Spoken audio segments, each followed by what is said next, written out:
So up until this moment, all the Dreadnoughts have survived. They have tanked really well. Now, it will be time to see how will they perform against a ship that is specialized at killing capacitors. Now, the Nyx is basically specialized to reduce your resistances. The Wyvern is specialized to disrupt the performance of missiles. The Aeon has a bonus on the energy neutralizer weapons, and I think there's a good chance that the Dreadnoughts might not last as long as they did last against the previous Supercapitals. So, here is the build on the Aeon. I have swapped everything to be maximum DPS, very similar to the previous Supercapitals. Now, the energy neutralizer burst projectors neutralize 18.7 thousand gigajoule, and I thought that this effect lasts like 10 seconds, but it turns out that it neutralizes this much in 1 second basically. So the duration is 1 second, activation time 10 seconds, and reactivation time is 10 seconds.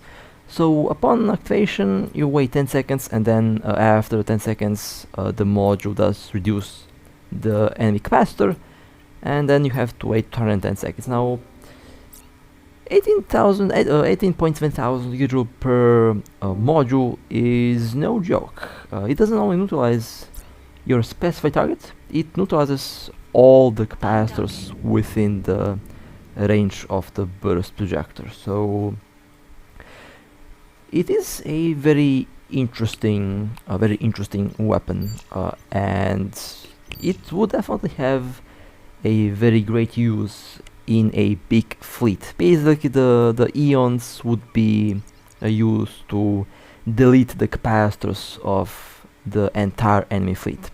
So that's just one of the examples where this could be used. It can also be used to jump other capitals, other supercapitals, since a couple of these ships, if they all have the same module basically installed, then they just wipe out they have the potential to just completely neutralize a capital ship's capacitor within one click basically.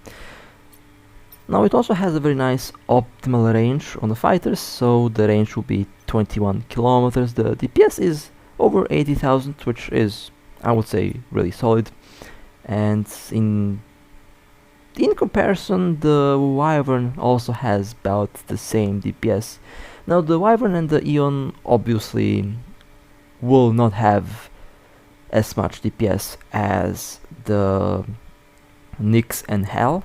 After all, the Hell and the Nyx are specialized for DPS, but they do lack tank. Meanwhile, the Aeon and Wyvern don't have as much DPS, but they are very tanky. So each one of the Supercapitals has something going for them, and that makes them quite unique.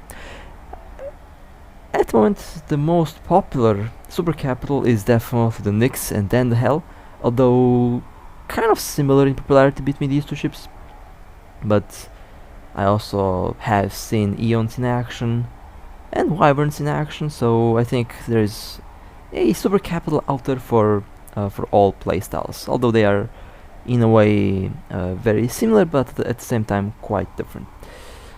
So it will be time to see how the Dreadnoughts will perform. Now the Dreadnoughts will use the exact same build as before. At the moment, the Naglfar is the champion when it comes to tanking. The Naglfar proved to be the tankiest, and the title King of Tank is definitely well deserved for the Naglfar. That thing just tanks. That thing just tanks. No matter what I threw at it, it did not want to go down. It tanked until the very end. But how will it tank something that's specialized to neutralize tanks? After all, if you have no capacitor, you can't tank. So This approach is a bit different. This is basically what I used to do with the Balgorn. Now, the Balgorn used to kill targets when it killed their tank. The Balgorn isn't really known to have a lot of DPS, at least back then that was the case.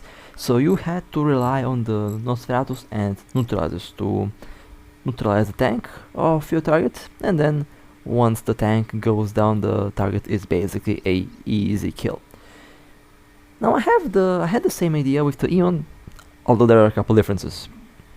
The Aeon doesn't have a bonus on, doesn't have a overall penalty bonus on Nosferatus, and doesn't have a bonus on Neutralizers. It only has a bonus on the Neutralizer burst projectors that I have installed, and that did do a very big impact on the Nagelfar's capacitor. Basically 50% capacitor down within the two modules activating. Now the burst projectors work a little bit differently from the other projectors, since their effect doesn't have a penalty, so you will get the full effect from both projectors on the same ship, which isn't the case with the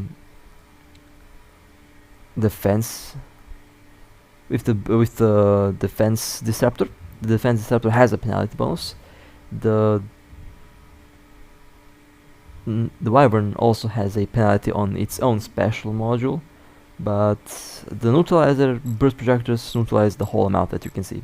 They kind of act like neutralizers in a way, although they're not neutralizers technically, but that's well, they are neutralizers, but they're neutralizer burst projectors, not the actual module. Now I could actually slap capital neutralizers on the Aeon. I actually thought about doing that, but I don't think it would make much of a difference, although it could. Doesn't have a bonus on neutralizers, but might make an impact on the Nagelfar's capacitor. After all, the capacitor on the Supercapitals is really good, so you can get those modules to run without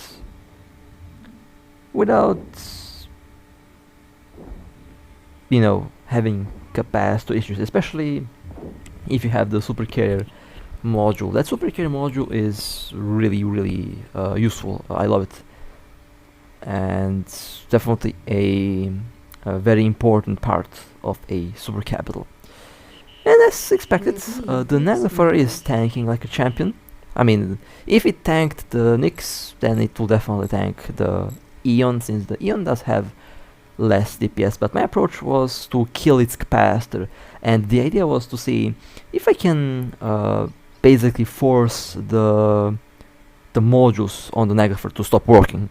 And I think that idea is very interesting, although by the looks of it, the two batteries that I have installed on the Nagelfar seem to be doing the work just fine. But if there are multiple ships using these energy neutralizer burst projectors, then you can easily just wipe out the capacitor of your target. Now, if they have capacitor batteries, they can kind of, I would say, last for a minute, since if they don't have a specialized tank build, if they have the capacitor battery build, then this DPS would be enough to break their tank easily, since with the capacitor build you don't have resistance but you have capacitor. But with this build, my idea was to get a good tank and get a good capacitor performance, and happy to say that I think the capacitor on Nagelfar will live, since it's very easy to just recover the shield in one cycle. I mean, the shield booster performance on that thing is just crazy, and I'm throwing everything I have at it, but that shield booster just recovers everything without a problem. And I have launched the neutralizers again, and they will have a big impact on the capacitor, but it looks like the Dreadnought can easily just passively regenerate its capacitor by the time my neutralizer modules are up and running. And this is also something that I kind of did look into when I thought of a build that can kind of balance between tank and capacity. So basically 2 batteries, 2 boosters, and everything else, full tank, seems to be the way to go so far. That build proved itself to work, at least in this situation here. Now the rigs are integrated, and I think my next goal for the future, I would say, would be to try to get a build with the same performance, but much cheaper, since I don't really like to use 1,000 integrations. And the next idea would be to create something that is much cheaper, but something that performs the same way, or at least, as close as possible. Now I have a couple ideas that I kind of did. Well, not that exactly. I didn't really assemble a ship yet, but my idea was to at best use only one cheap integration, but that integration has to be thought thoroughly from start to finish, because it has to incorporate the rigs in such a way that it gives the same performance, but at a much cheaper price tag. And to be honest, that is kind of a challenge, because the current integration setup, while being really expensive, is doing the job. Like it is effortlessly doing the job. So it definitely is a challenge to get the same performance, but at a much cheaper price tag with different rigs. It is possible. I'm not saying it's impossible. It's definitely possible, but it will take time to figure something out that is going to be a satisfactory. That's going to give a satisfactory result. And since my standards in terms of builds are quite high, I mean, I set these standards based on my own builds, so the build has to basically pass my. It has to have my approval in order for me to be satisfied with it. So that's something that's I have to work around with. I mean, I say work around with, not really work around, but have to look into it to meet all the necessary requirements. The revelation back then that I still have, although I actually pulled out the rigs, and the rigs are away from the ship, and I'm kind of thinking about selling it. And I would say I'm actually quite curious to know if any of you is interested in buying the revelation. Now, of course, it's not going to be the ridiculous expensive one. Definitely not, because no one would buy that. But I can definitely lower the modules and items to be at a decent cost, about 35 billion. But I don't know how many would be interested in buying that ship. So if anyone is interested, then do tell me, because kind of hard to part ways with that ship. But at the moment, I'm not really flying it. Don't really have a use for it at the moment, because right now I'm flying cruisers again, flying battleships. Ships that I started the game with, and so far been a good ride, honestly. So the Neglifar definitely tanked really well, and the capacity performance on that thing is really wild. So it definitely passes with flying colors. Not surprised. It's a Neglifar. That thing is crazy. And I actually thought that since they are a shield tank, since the Neglifar and the Phoenix are shield tanks, I thought that they would actually fall first, because the boosters eat a lot of capacity. But I guess I was wrong. The Neglifar proved me wrong. That ship just didn't care about the Neutralizers. That ship didn't care about the DPS. It just tanked effortlessly. But how will a Phoenix perform? The Phoenix is also a shield tank specialized in shield resistance. In the previous tests, the Phoenix did okay. In some cases it did better than the Revelation, in some cases it did worse. It really depends on, I guess, it really depends on what Supercapital you're up against with, which is fine. Some ships just perform differently, and it will be time to find out how will the Phoenix perform versus a Aeon with this build. Now this thing, the Phoenix, has a lot of shield resistance. That thing is just tanky. So I think it will easily eat all the DPS that they throw at it with the bombard tactic, which is level 45, specialized basically for maximum possible burst DPS.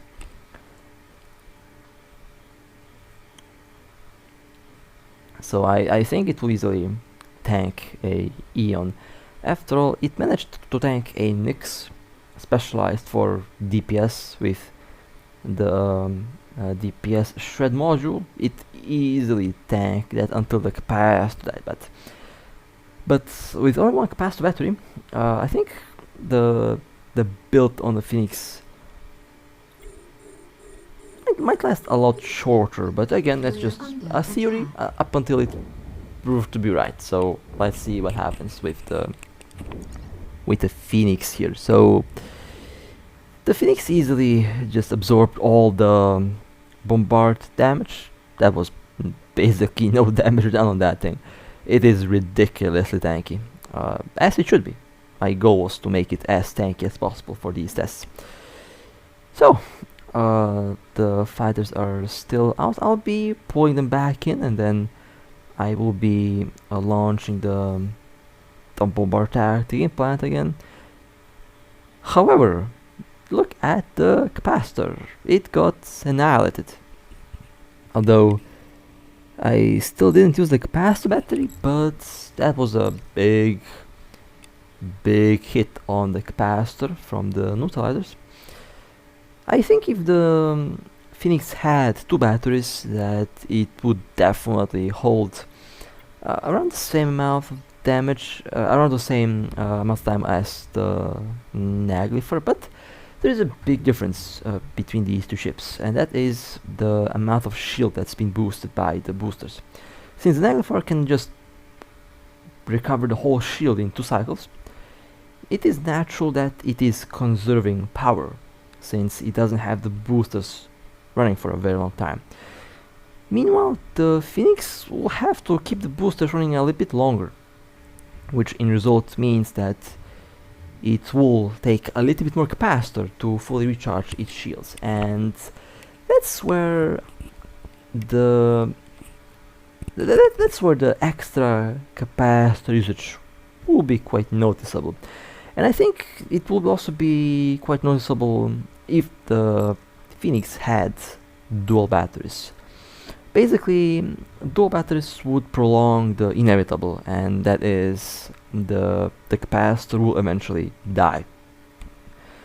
Now with the Naglifer, you can last for a very long time with low capacitor, since you don't use the boosters that much. 1 or 2 cycles basically enough to just fully recharge the shield. But with the Phoenix, as I mentioned before, that's not really the case, since the Phoenix doesn't have a bonus on boost amount. It has a bonus on resistance, but in order to fully recharge the shield, you also have to have some very good shield boosters. So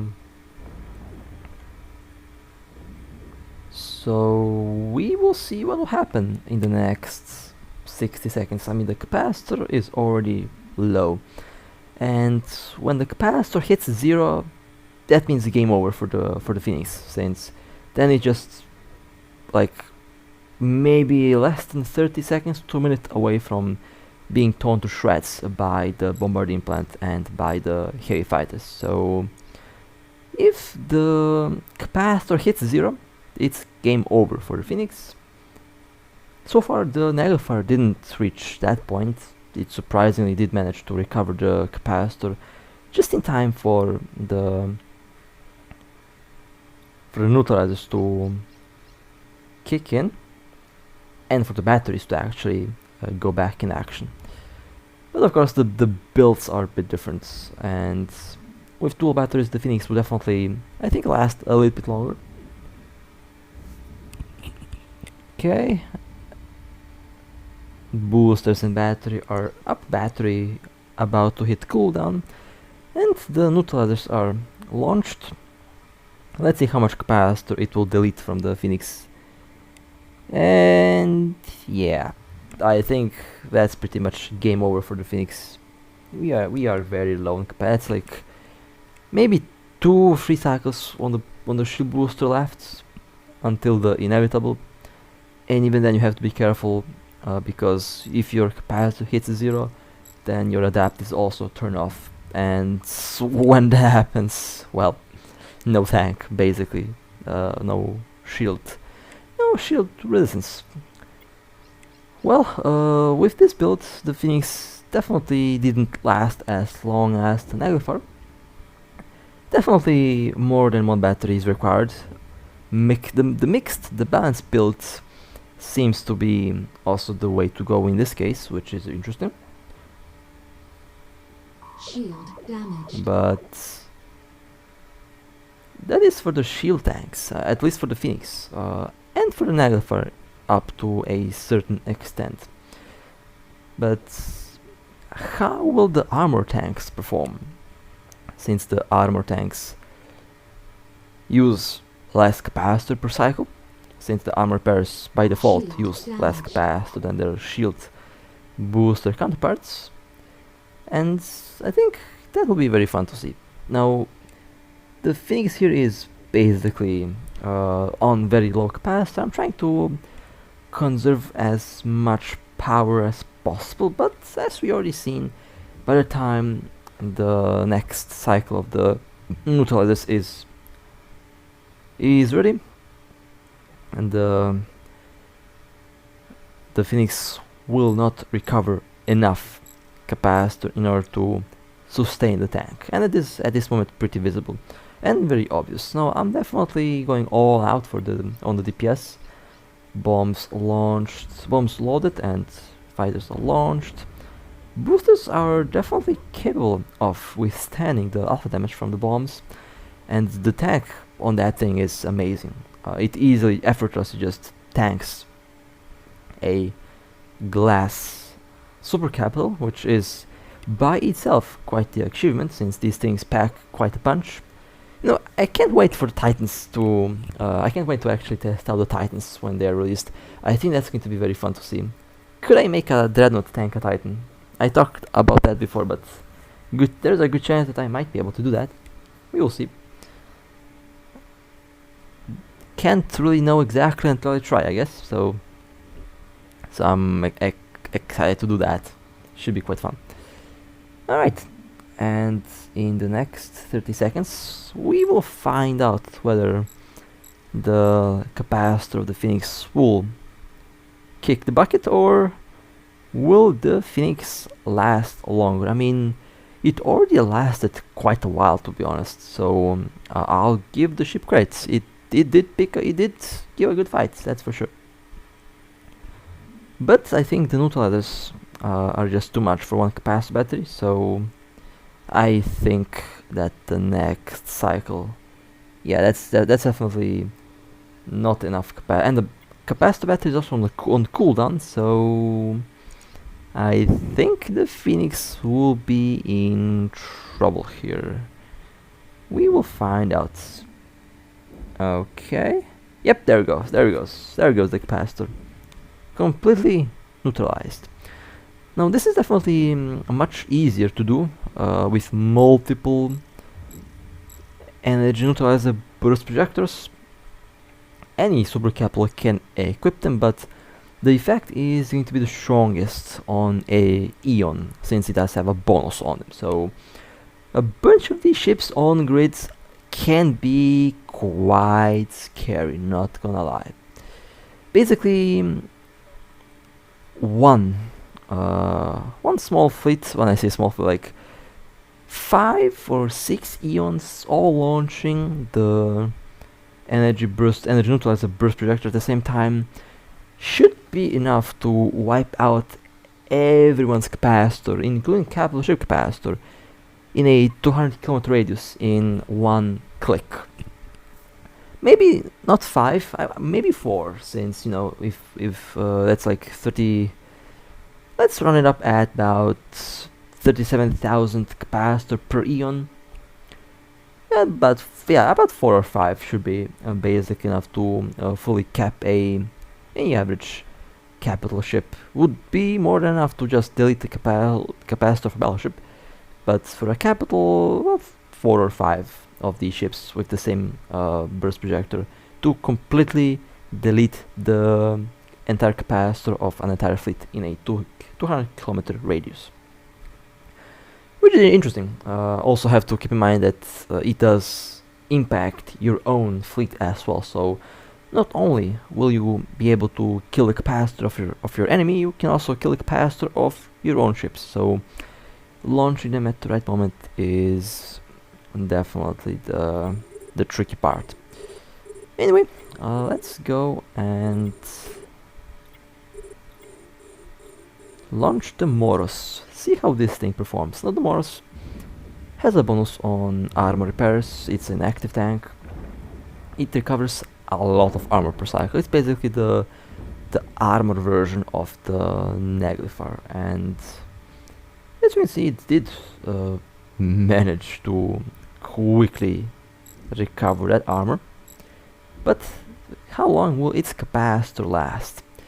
Now this is basically the same setup that I use on the Revelation maximum tank, maximum chunk, with only one capacitor battery. Now usually for armor tanks, 2 capacitor batteries should be ideal, I would say. I would still go along the route of the previous build with the Neglifer, dual batteries and everything else for armor parent, of course, for tank, since that seems to be working the best in this situation. But back when I developed the build for the Revelation, which is this exact build, I relied on the resistance to basically minimize all the possible incoming damage, which it did. It easily did that. It proved to be quite the effective resistance tank. And when it comes to armor repair, it also had some juicy armor repairs attached to it, so the Revelation was easily able to maintain the armor for a very long time with only one capacitor battery. But for the Moros, I would say something similar also can work, but the Moros relies more on active tank. Basically you repair more with the Moros, so capacitor is definitely very important, and that's why I would say at least 2 capacitor batteries with this type of build would be optimal. Now the capacitor surprisingly took a enormous hit from the Neutralizer burst projectors, and the armor repairs also did eat quite a bit of capacitor, since they have been running quite a bit in order to quickly recover the armor. But the Moros, as expected, is tanking really well. It doesn't go down without a fight. But I think this might be this battle might end very fast, since it looks like the Moros capacitor is going to give out in the next cycle, which is interesting. I actually expected the Moros to last a little bit longer than the Neglifer, but I guess, I mean, sorry, not the Neglifer, the Phoenix, but I guess they will last about the same. I would actually say the Phoenix did perform a little bit better than the Moros in this case. Feels like the Phoenix capacitor just lasted a little bit longer. I don't know. I think it's because of the armor repairs. They definitely were running a little bit longer than the boosters on the Phoenix. So that's a very interesting little thing that happened. A shield tank potentially outlasting a armor tank in terms of capacitor performance. That is interesting. Did not see it. I think the rigs also kind of play a role in that. So yeah, but still a very interesting result that a shield tank managed to outperform a armor tank in capacitor performance, at least in this little test. If I had a different build, it would probably be a different outcome. So in the end, it's definitely It is definitely a build thing, but nonetheless, the Moros is tanky. No complaints about the tank. That thing is just a chunk. Active armor per chunk. And the capacitor is out. That was definitely fast. The Moros in this little test performed the worst, but I would say that is because of the rigs. I think that's because of the rigs in this case, since, or perhaps I think the Phoenix does have a larger capacitor than the Moros. We'll have to double check the stats, since there's a lot of stats in my mind at the moment, so have to kind of refresh my memory. Anyway, let's take out the last little boat for this test, the good old Revelation.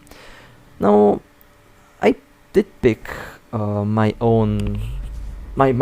original integrated Revelation build that I used. That build saw combat. Been used for a year, more than a year, and that build saw combat. It's performed really well up until the very end. It survived things that it shouldn't survive, so I'm very happy with that build. And for a Revelation, if you ask me, if you're looking for a brick tank, then definitely this type of build that I used is for the Revelation very good. Now, does it cover all aspects? Definitely not. It's built to resist a lot of damage. It's built to survive being jumped, and that's basically its main purpose. And in that purpose, it did really well. I have absolute no complaints about that Revelation build. You can't really make a single build to cover all situations. That's why I have a lot of different builds. But that's the build that I used on the Revelation, and it saw combat. Flawless performance until the very end. Never died. It's still alive. So that alone just shows that that thing is just a monster when it comes to tank.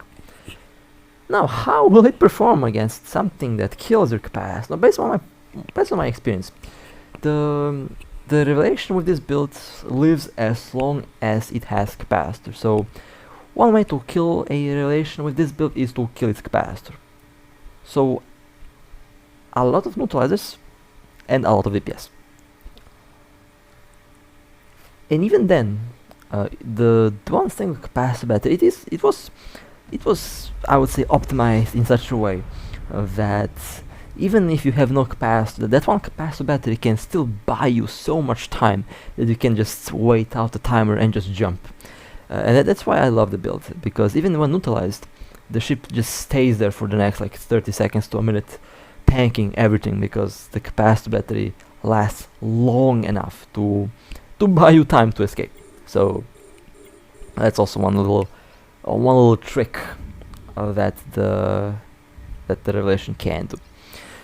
So that was a big hit already in armor, and the Revelation is taking some heavy damage, but it is also repairing quite a bit of damage. I'll be loading in the bombs again.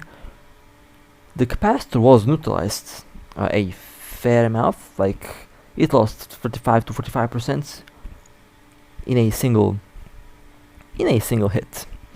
Launching the fighters again. I kind of messed up with my timing with the fighters, didn't load all the bombs in, but it doesn't matter. We'll have the bombs ready for the next cycle. That time I'll load them in properly. But in any case, the Revelation easily withstood all the damage I threw at it.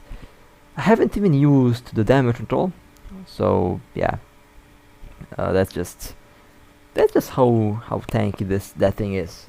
It doesn't necessarily require to use a damage control to withstand so much DPS from a glass Supercapital. But you should definitely use it. Just don't play around with that. If you get jumped by a Supercapital in a brick tank build, don't play with its DPS. If you have a damage control, the second your shield drops, click on it, because that damage control can save your ship. Damage control really saves your ship. And that's all I'll say. And hopefully they buff it. If the damage control lasted longer, it would definitely help a little bit. Well, I say a little bit. It will be a monstrous help to tank enormous DPS that we have at the moment. But the good old revelation here is tanking really well. Pretty happy with the performance so far. Was there ever a ship that I wasn't really happy with its tank? Yes, the Macarial. If there is one ship that I did not like to use as a tank, that was the Macarial. Like, I have a certain, let's say, benchmark that my build tank has to pass in order for me to actually record a video about it and upload it. I made so many builds that I never uploaded because that build that was in the video just didn't meet my expectations, and it didn't pass my benchmark. One such build was the tank Macarial build.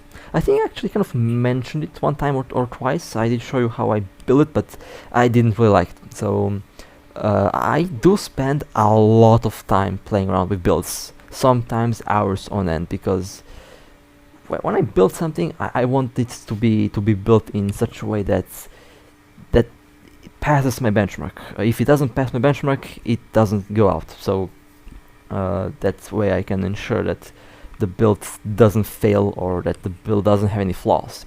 If I do make a build that's good in one way and bad in a different way, I usually mention it. Usually that's the thing that I talk about, that you can't make a single build cover all situations, which is normal. But a certain tank benchmark has to be achieved in order for me to actually consider my own build to be good.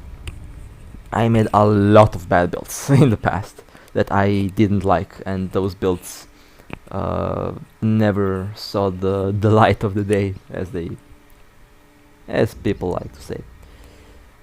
So let's see how all the Revelation tanks. I mean, I'm not really surprised in terms of its tank, but there goes the capacitor. So the Revelation does share the same fate as the Moros, although, you know, I'm not really sure who lasted longer, the Moros or the Revelation. I feel like they both. I feel like both of them are about to kick the bucket at the same time, to be honest. So, ironically, the shield tank Dreadnought seemed to be leading in terms of capacity performance when it comes to this little test. I don't know. I just have that feeling like the shield tank Dreadnoughts performed much better. The Naglfar definitely outperformed everything today because of the second battery and because of the enormous shield booster performance that it has. Not really surprised, the Naglfar is already known as the Dreadnought King of Tank, so I was kind of expect that to happen. Although I expected that at the same time, I also expected a different result, since the boosters use a lot more capacitor, but guess that didn't matter today, since the shield booster Dreadnoughts just seem to have better capacitor performance today. Very interesting. I'm surprised, and that's why I like to do these tests, because usually in these tests I test out a theory, and then I see the result, and then I compare the result in the theory and in the practical application, and then we can come to a interesting conclusion. Now, the capacitor rigs on all of these ships is the same. They have the same capacitor rigs installed. The only difference is in the combat rigs, the tank, and in the case of the Naglfar, it has a extra capacitor battery. But yeah, tank-wise, the Revelation is a chunk. It lives in terms of how much damage it can take, but it will live as long as you have capacitor. When the capacitor dies, the ship dies along with it. Same thing can be said about the Moros. Same thing can be said about the Phoenix. Well, technically the same thing can be said about the Naglfar, but the extra capacitor battery on Naglfar definitely does save the day. And I think even if the Negafer had one battery, that it would still outperform everything else, just because of how quickly the Negafer just can recover the shield. Like 1 or 2 cycles, poof, there goes your shield at 100%. So it would definitely end up as the other Dreadnoughts, capacitor-wise for sure, but I think it will still lead in how long it would actually take me to get the Negafer to low capacitor, since literally 1 capacitor battery cycle is all you need to withstand a full-on barrage from the bombard, and yeah, that's basically enough to withstand all the DPS. You can actually tank it on the damage control if things are really critical. You can just tank it with the damage control. But that will be it for this little test today. Very interesting little result. The Negafer definitely remains the chunk here, the king of chunks, as people like to call it, because it just lives. No matter what you throw at it, it just lives.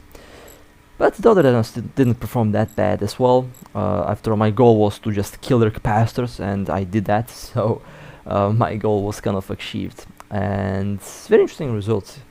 So losing your capacitor might actually be more dangerous than losing your tank. Not losing your but losing your capacitor might be more dangerous than actually losing your ship's resistances, since if you have no capacitor, you have no tank, which in a way can kind of be even more lethal than actually the resistance reduction that we see on the Nyx. But with that being said, that will be it for this little video.